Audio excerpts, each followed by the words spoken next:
શ્રી વલ્લભાધીશ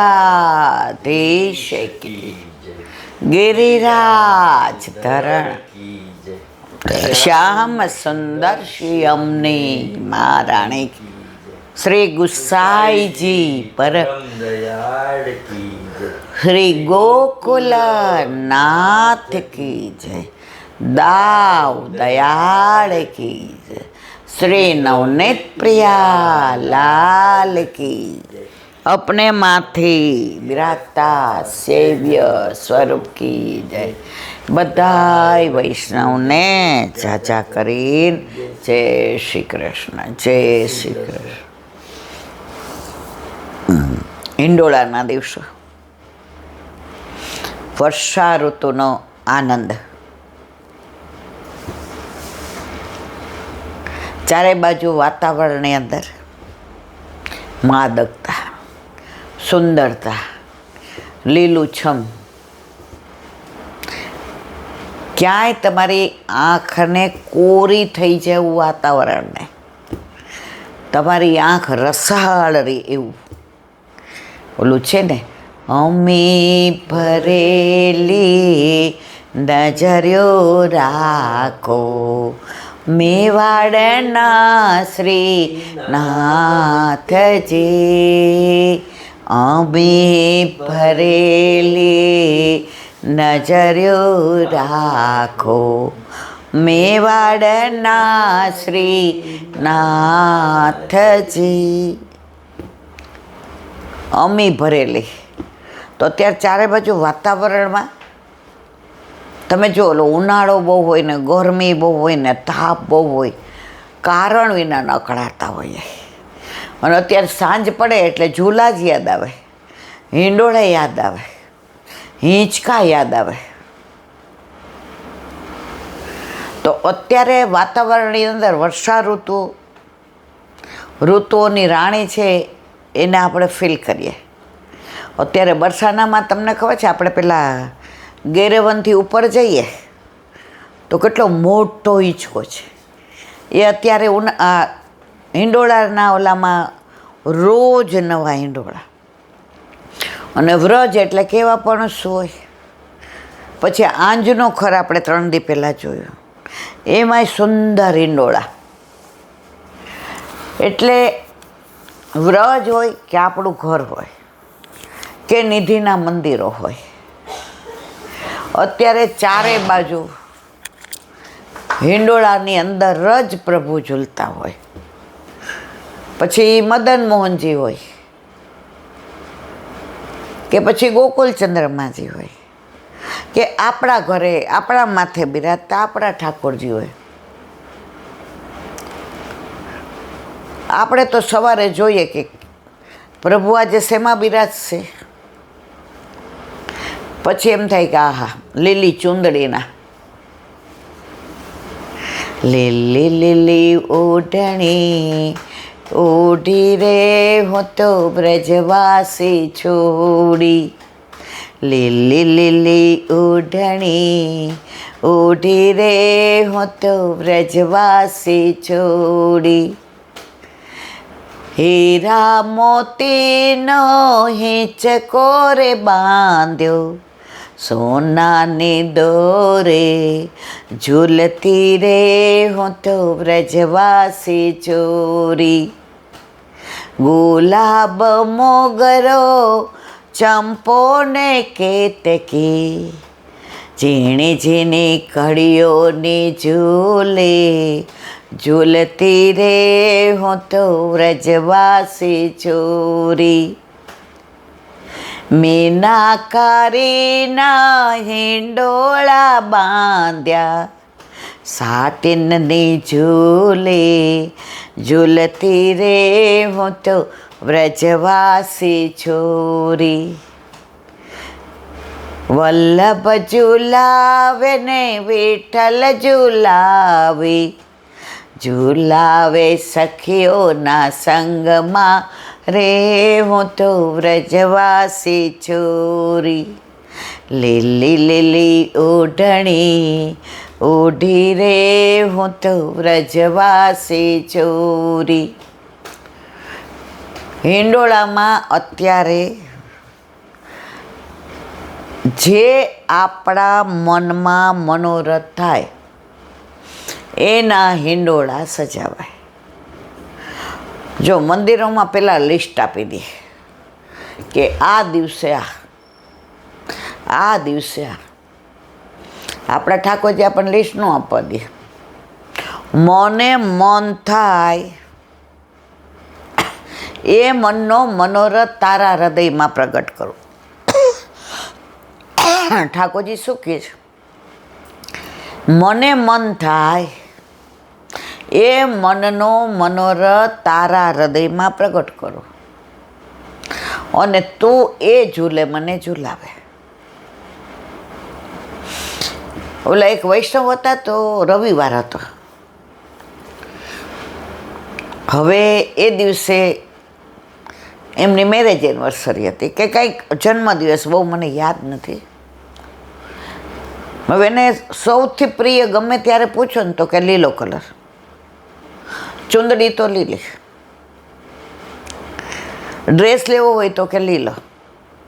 અરે ઇવન તો આ ચાદરો પાથરવાની લાવે ને તો એનું વર્ક આવું ન સારું, એ કે પણ સારું મને લીલું જ ગમે છે.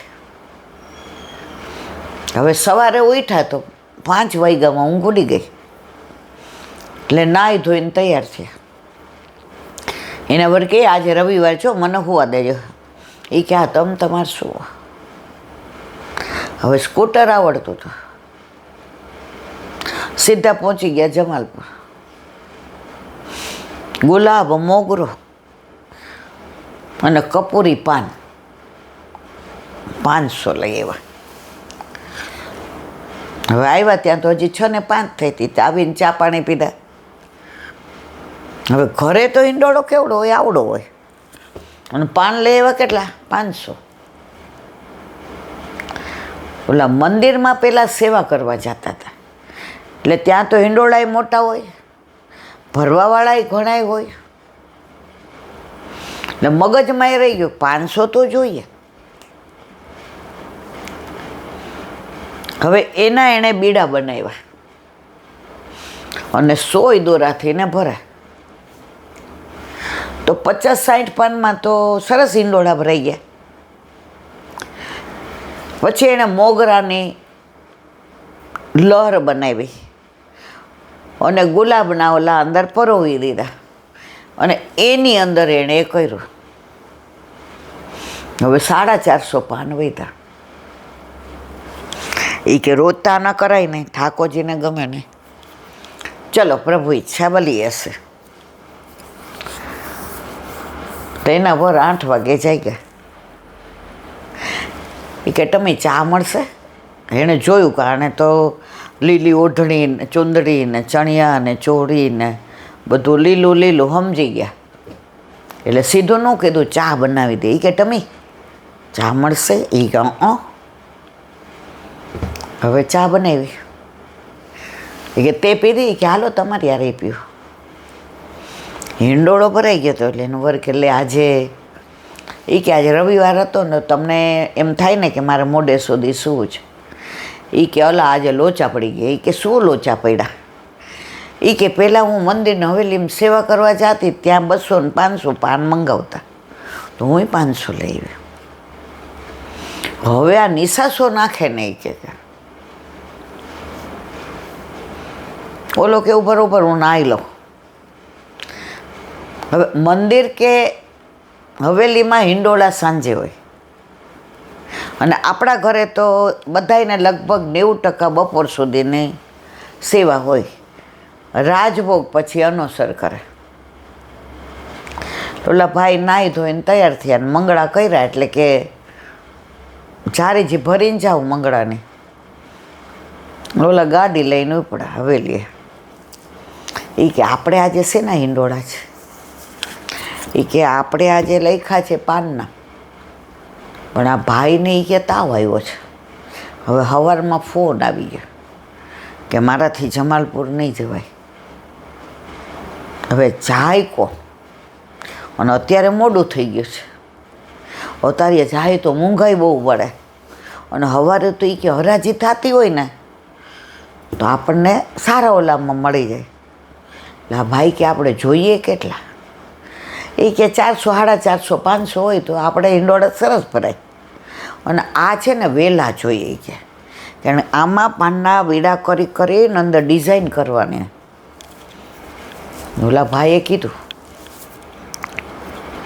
કે અમારા ઠાકોરજી માટે લાવ્યા છે, તમે કહેતા હો તો 450 પાન છે, પધરાવું? ઓલા કે ઠાકોરજી તો બધા એક, પધરાવો. પછી ઓલા ભાઈ કે જો વધારાના નથી, આ તો આને એમ કે 500 જોશે એટલે ઠાકોરજી માટે જ લાવી છે. કારણ કે એના ભાવ મંદિરનો હતો, ઠાકોરજી હમણાં પુશ કરાવ્યા, પેલા એ મંદિરમાં સેવા કરવા આવતી હતી, એટલે ઠાકોરજીએ જ મંગાવ્યા તમારા. કે ઓલા ભાઈને તાવ આવ્યો તો લાવે, તો પ્રેરણા એને કરી. કોઈ દી એકલી સ્કૂટર લઈને, પેલા કાઇનેટિક નહોતા, પેલા વાસ્પા ને ઓલા લેમ્બ્રેટા ને એવું બધું હતું. આ તો 40-50 વર્ષ પહેલાંની વાત છે. એ કે એની જિંદગીમાં એકલી કોઈ દી લેમ્બ્રેટા કે સ્કૂટર લઈને ગઈ નથી. પણ એને હું હોય જો હવા છે તો પાછી આવી ગઈ. એ કે દઈ જાઓ. એટલે કે લાવ ટમી, તું મંદિરમાં સેવા કરતા જાતી હતી ને, તો ઠાકોરજીએ કીધું કે તારા ઠાકોરજી આવી ગયા, ભલે તું સેવા કરવા ન આવ, પણ મારા માટે લઈ આવી ને એ મને બહુ ગમ્યું. ત્યાં પધરી આવ્યા.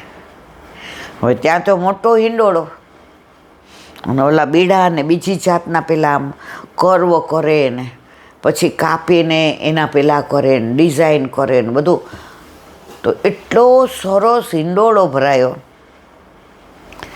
એટલે સાંજે બધાએ દર્શન, બહુ સુંદર હોય કે ડિઝાઇન પાડી છે, કાંઈ ડિઝાઇન પાડી છે. હવે સાંજે આ 2 માણસ દર્શન કરવા ગયા, હિંડોળો જોઈને રાજી થઈ ગયા.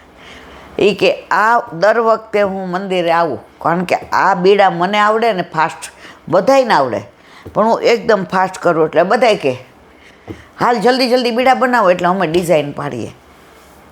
તો આ વખતે ઠાકોરજી મને જતાવ્યું કે તારા ઘરે બિરાજે ને અહીંયા બિરાજે એ કોઈ જુદા નથી.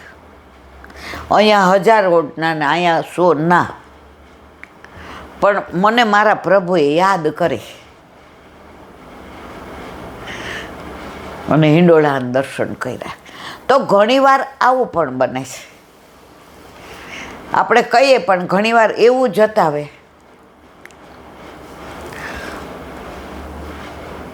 એક બનાસકાંઠામાં કે એક ગામડું, હવે ત્યાં બા દાદારી, ગામનું નામ દઉં તો એમને બધા ઓળખી જાય. હવે એમને ખેતી, ઠાકોરજી પુષ્કર એવા છોકરાઓ નહીં, એટલે સવારે ઠાકોરજીને કલેવું કરાવે અને શ્રૃંગાર કરીને ઝાંપીજીમાં લઈ જાય. પછી ત્યાં ચૂલા ઉપર રોટલા શાક ને ખીચડી બનાવે, કોકવાર રોટલી ને ઓલું આપણે શું કહેવાય દહીં વઘારે ને ભાત વઘારે, જે બનાવે એ રાજભોગ ઠાકોરજીને અરોગાવે. અને સાંજે ઘરે આવીને ભેળી કરે ચૂલા ઉપર. એટલે પ્રભુને ત્યાં કોઈ એને ત્યાં આવે નહીં. એટલે સરસ મજાનો ખાટલો હતો રેશમની દોરીવાળો. એટલે ઠાકોરજીને અનોસરમાં ત્યાં બિરાજાવે, ઝાંપીથી લઈ જાય. અને એવો સરસ લીમડા નીચે ખાટલો મૂકે અને ઠાકોરજીને લેરિયા, એક ચૂલો ડાર્યો મેં લીમડા કિનારે, ઠંડી ઠંડી લેરિયા રે, શ્રાવણિયા બિરાજુલના. હવે ત્યાં અને 4 વાગે એટલે એ લોકોને ચાની ટેવ નહીં, પણ ખેતરમાં આ કાકડી છે કે પછી કાંઈ ઓલેવું આપણે શું કહેવાય બીજું કાંઈ એવું ફ્રૂટ હોય આંબા હતા, કેરીની સિઝનમાં આંબા બરાબર ખાસા કરે. ઓલો પહેલાં કોસ હતો, હવે આ બધું પાણીના બોરને ડાયરેક્ટ આવે. 40-50 વર્ષ પહેલાં તો ગામડામાં દરેકને ત્યાં કૂવામાં કોસ હોય, એ ખેંચે એટલે પાણી આવે. એટલે એ પાછું ચોખ્ખું પાણી ખેંચે, એમાં ખાસા કરે અને ઓથાપનમાં એ મેવો ધરે. અને સાંજે આવીને ઠાકોર યથા દેહે હવે એને એક જણે કીધું, એ કે ઠાકોરજીને તો ઘરે પધરાવીને જતા હો, બથમાં ઘાલીને ફરો જ. હવે એને એમ થયું કે સારું અમે ખોટું કરીએ છીએ. એટલે જેની કાનેથી ને જેની આડીથી ને ઠાકોરજી આવ્યા હતા એ વૈષ્ણવને એણે કહ્યું, એ કે મને આ ઓલા સીતાબેન એવું કહેતા હતા કે તમે બથમાં ઘાલી. એ કે દીકરો તારો છે કે એનો છે? તે શું કામ કીધું કે હું ખેતરે લઈ જાઉં છું? તારે કહેવાની જરૂર હતી? બધું બોલવાની જરૂર હતી? કરતા હોય એમ કરીએ ને છાસની દોણી ભરીએ. એ કે હું એકલો મૂકીને કેવું જાઉં ઠાકોરજીને? અને આપણે તો એ કે ઓલા નળિયા હોય, હવે તડકો બહુ આવે કે વરસાદ આવે ને તો અમારે તો ચૂવે. પહેલાંના જમાનામાં નળિયાવાળા મકાન હતા, એટલે ગમે એટલા સરસ તમે નળિયા ચડાવ્યા હોય ને અમુક જગ્યાએથી ચૂવે એટલે પાણી પડે. એટલે ત્યાં તપેલું કે ડોલ કે પછી તબાડકું રાખવું પડે, એટલે આખા ઘરમાં થાય ને. અમે તો આવી રીતે આ દાળમાં છે કે સાવરકુંડલા છે કે અમરેલી છે કે બરવાળા ઘેલાસા છે, હવે મામા ને માસી ને બધાય રહીએ એટલે આ બધું ગામડામાં જોયેલો. એટલે કે મને મારા ઠાકોરજીને એકલા મૂકીને આવવું ગમે નહીં, મારો લાલો મારી હારે. તો કે ઓલા મને વૈષ્ણવ એવું કે જ્યાં હોય ત્યાં બચકામ ઘાલીને લઈ જાસ. હવે બોલતી ને હવે ઈંડોળાનો સમય આવ્યો